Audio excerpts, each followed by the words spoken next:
All right, welcome to our third video on the first module going over body systems. We've already went over homeostasis. We have discussed the urinary system, how we regulate our water and solutes within our body, and then we finished in the second video discussing the digestive system.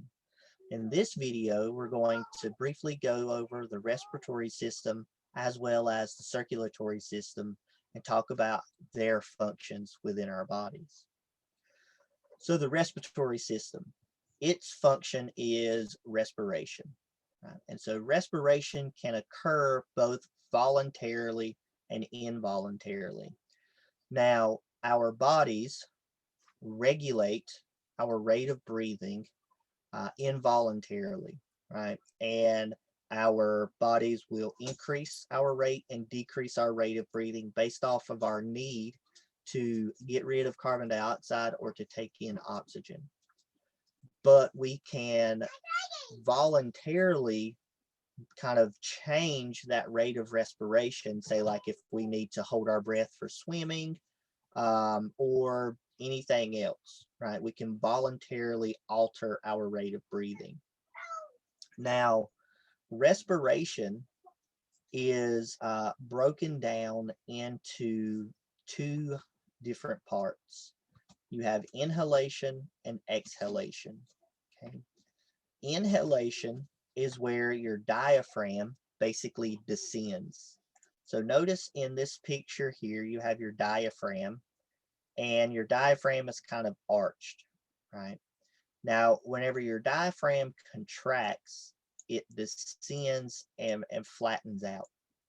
This increases the volume, right, within the lungs and creates a negative pressure.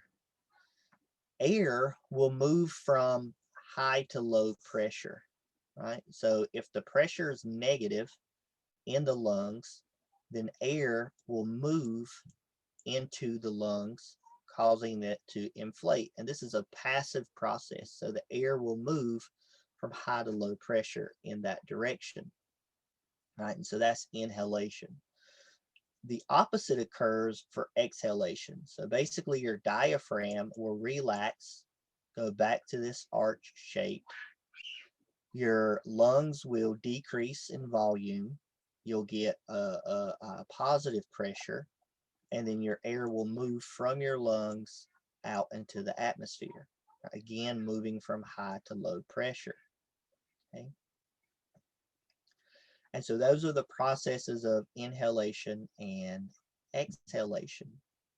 Now, we have what's called external respiration and internal respiration. Okay. So external respiration is when the air moves from the atmosphere into our lungs, and then it moves into our bloodstream. Okay, so the oxygen flows into the bloodstream and carbon dioxide goes from the bloodstream into our lungs. We'll describe that process in a little more here in a second. So external respiration, again, air from the environment into the lungs and oxygen moving into the blood, carbon dioxide moving out of the blood. Okay. Internal respiration is where the blood exchanges that oxygen with the cells and picks up carbon dioxide from the cells. So it's basically that exchange at the cellular level. Okay. Now, the way air gets into the lungs, or I should say oxygen gets into the, okay, let me back up. The way oxygen gets into the bloodstream and carbon dioxide leaves the bloodstream is through the process of diffusion. Okay? So when the air travels through the respiratory system and into the lungs, it moves through a couple of different structures. Okay? So it will come in through the nasal cavity, If you have your mouth, breathing through your mouth, it will come in through your oral cavity and then move into the pharynx.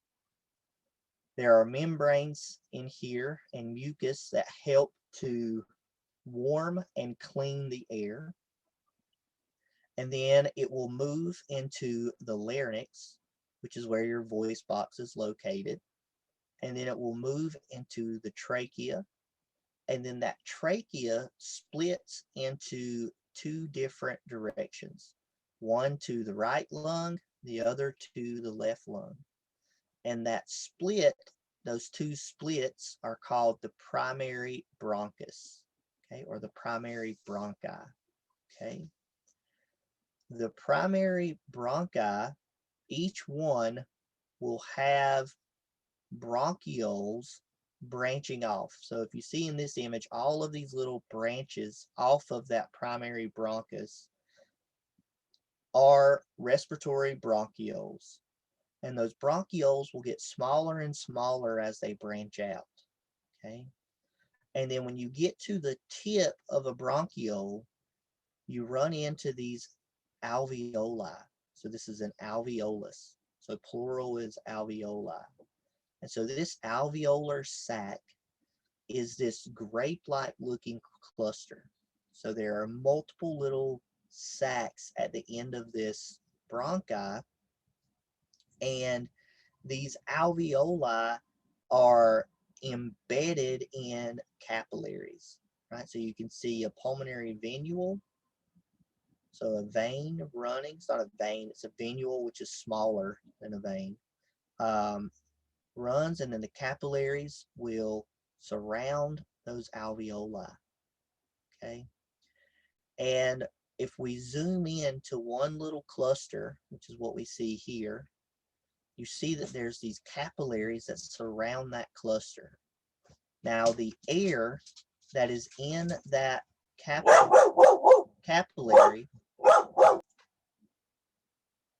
all right, sorry about that, my dog decided to bark.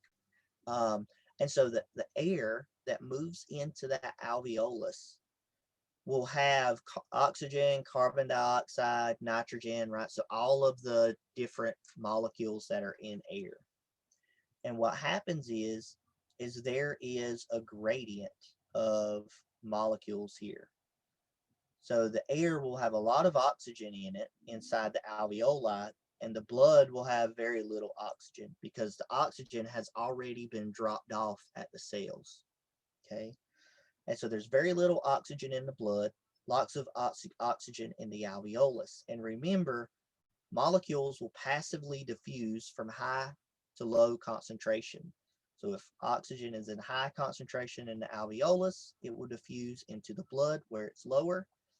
A lot of carbon dioxide in the blood because it's picked up that carbon dioxide from cellular respiration waste at the cell level, at the cellular level.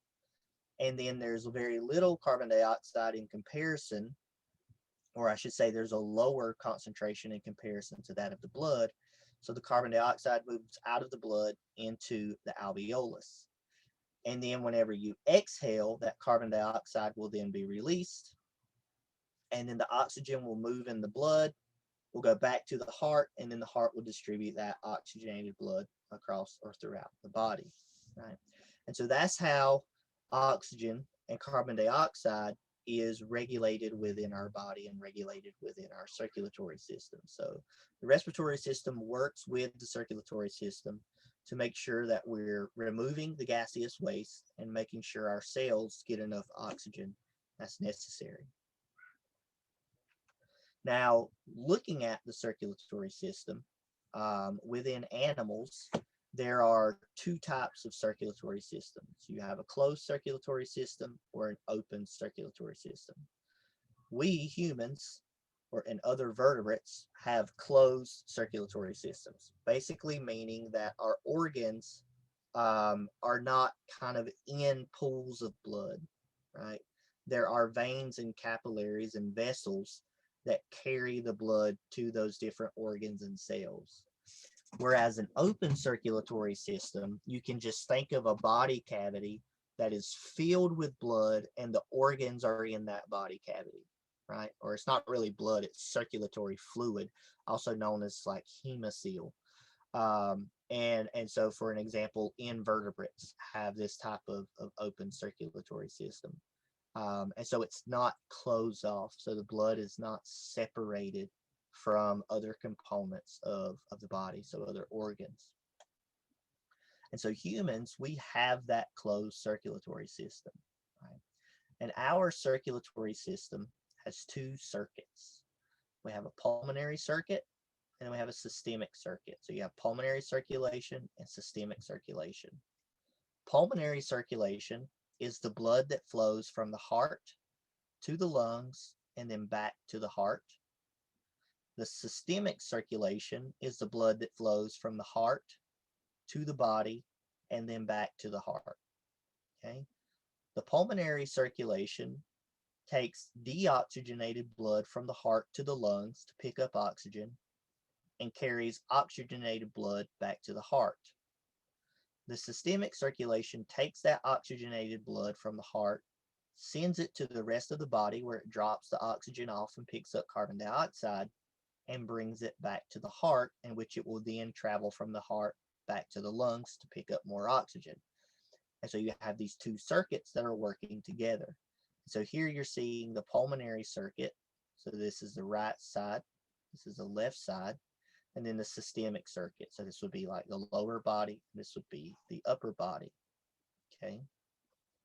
Now, looking at the circulatory system itself, and specifically the heart is actually slightly asymmetrical. So the left side is larger than the right side. And this is because the left ventricle sends the blood to the systemic circuit. And so it sends the blood to the other areas of the body. And so since the left ventricle has to send blood, say, to the brain and to the feet and to the fingertips, it has to pump harder than the right side of the heart. The right ventricle sends the blood to the pulmonary circuit, and so it's only going to the lungs, which is fairly close to the heart. So it doesn't have to pump as hard, so it's not as large. The walls of the ventricle are not as large. So the left ventricle is larger than the right ventricle because of that difference. Okay. Now in the heart, you have 4 chambers. 2 of those are the atrium or the atria. So those are the top 2 chambers. So you have the right atria and the left atria. And so notice this may seem a little backwards, but we're looking at this person in the anatomical position. So it would be as if you were laid down or standing up with your hands by your side and your thumbs pointed outward. And so their right side is our left side and vice versa. Right? So this is the right side of the heart and this is the left side of the heart. Okay. So you have the right atria, the left atria, and then the bottom chambers are the ventricles. You have the right ventricle and the left ventricle. Okay. Now notice there are these valves that separate the atria and the ventricles. So these 2 valves there. Those valves are known as atrioventricular valves, or for short, you can call them AV valves.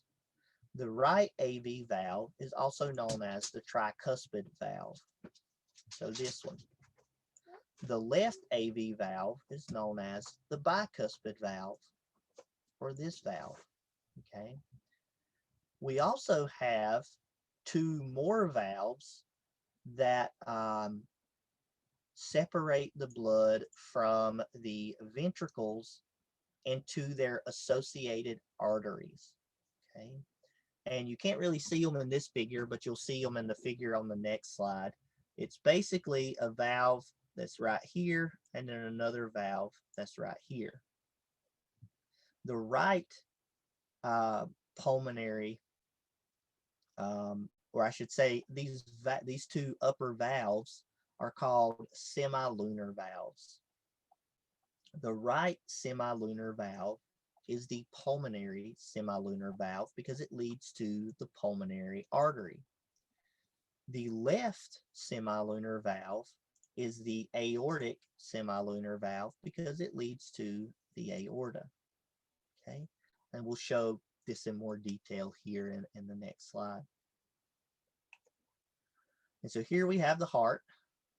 You can see its chambers. So this is the atria, these upper chambers. You have your left atria and your right atria. Okay. You have your right AV valve, or the tricuspid, the left AV valve, which is the bicuspid. Okay. And then we also, let me get a different color, we also have our semilunar valves. So that's these two valves here. So you have the pulmonary semilunar valve, which goes to the pulmonary trunk, which is shown there. And then that goes to the pulmonary artery. And then this left semilunar valve, which is the aortic semilunar valve, moves up into the aorta. So this area here's the aorta. And it has all these arteries that are traveling off of it.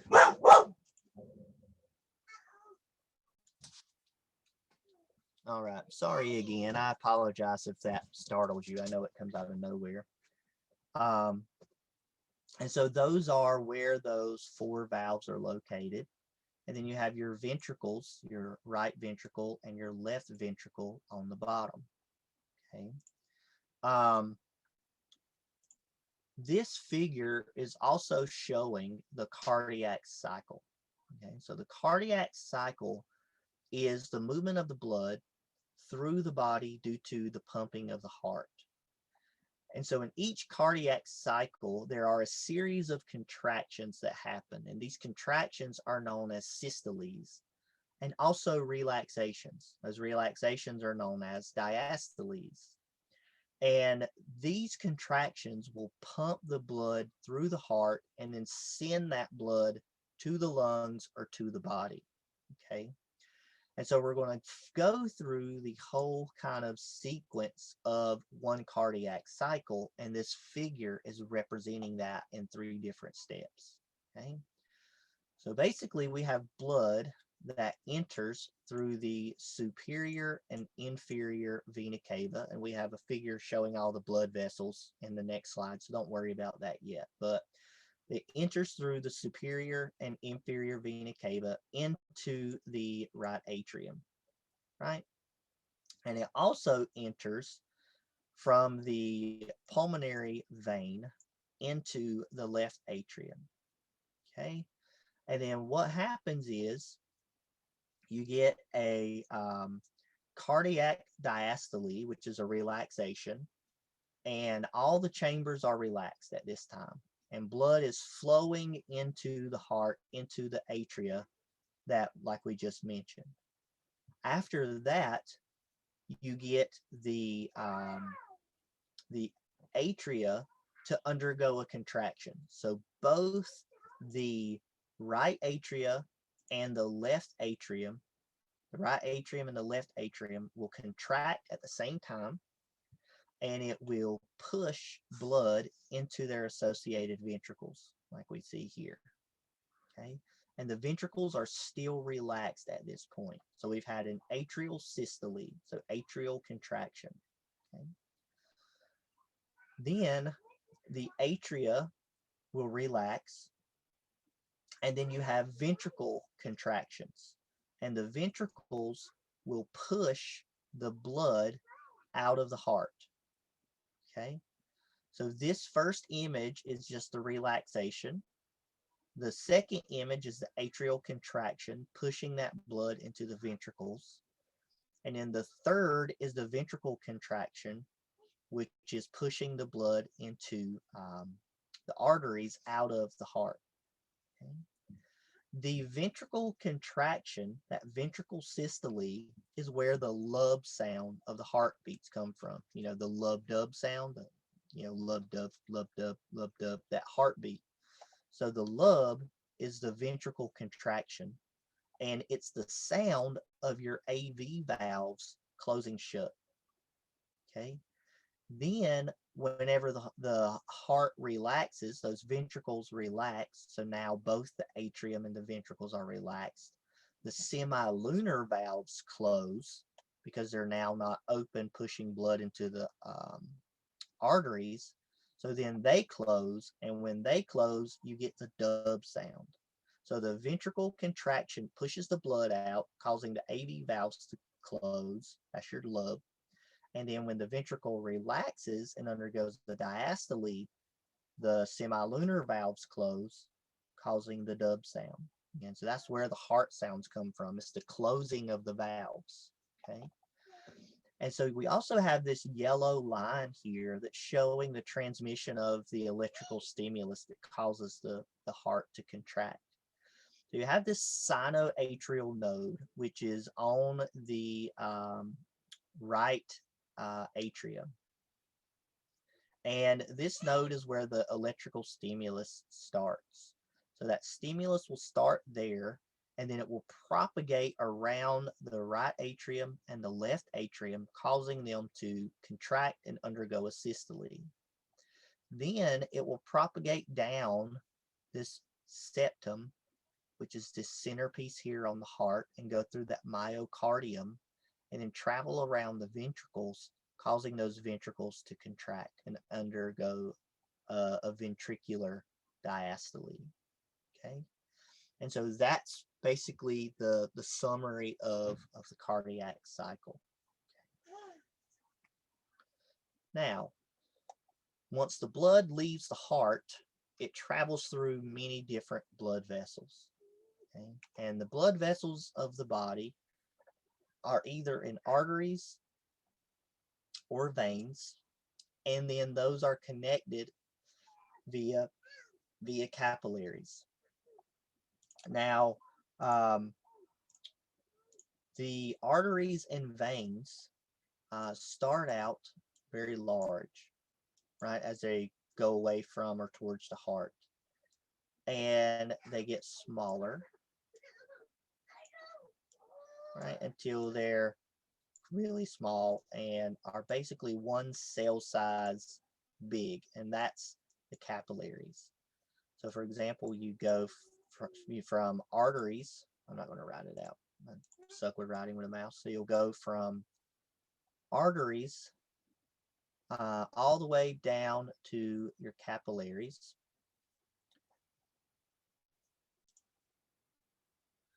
And before the arteries get to the capillaries, they turn into arterioles.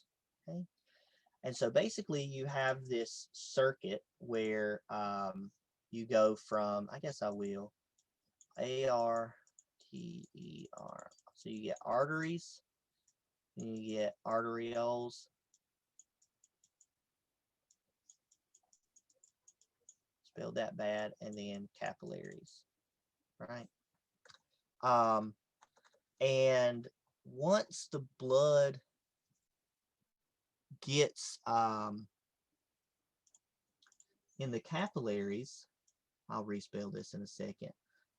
Once it gets in the capillaries, it will then exchange oxygen and CO2 with the cells, right? So we're going to put, you know what, let me get my writing pad, and I can write much easier with that. I have a pen I can use. And so we'll get cells. There we go. All right. And then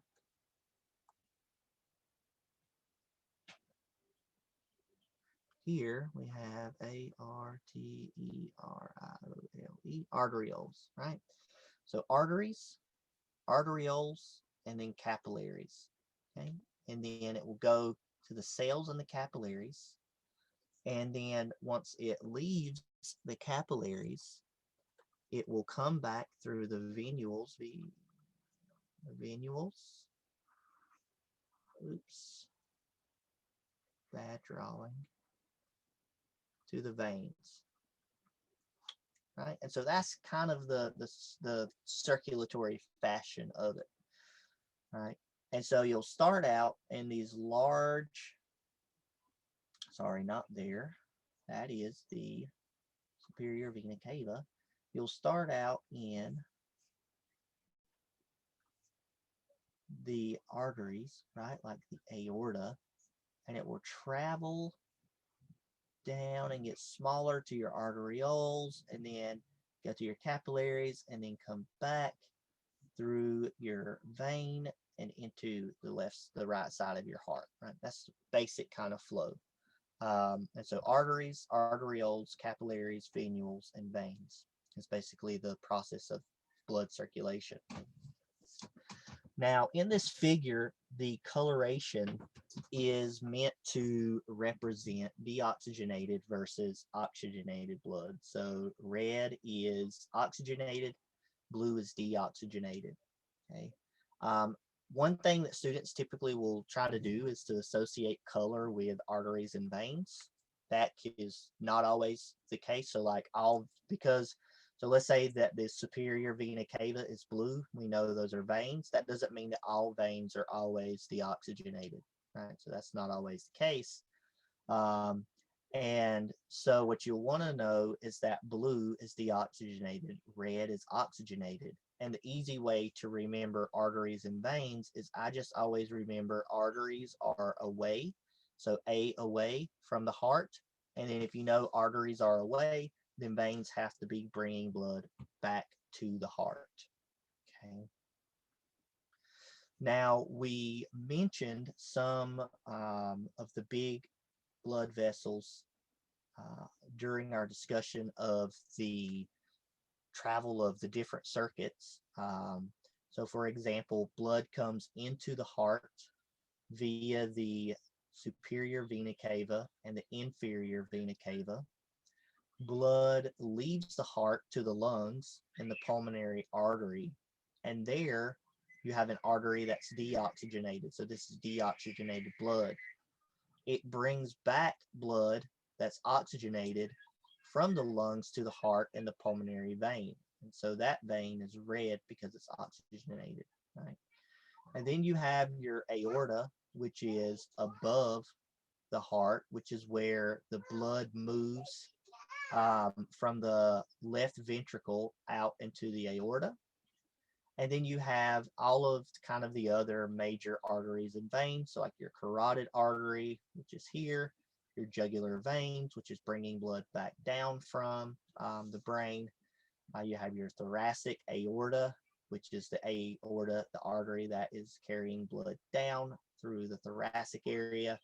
Your renal artery, which brings blood to the kidneys, your renal veins, which brings blood away from the kidneys, and then your iliac artery and your iliac vein.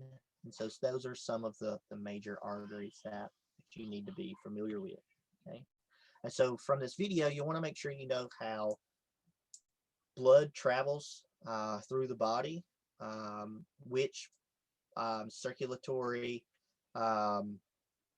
which section of the circulatory system, pulmonary and systemic, carries blood where, how that blood is oxygenated and deoxygenated, etc.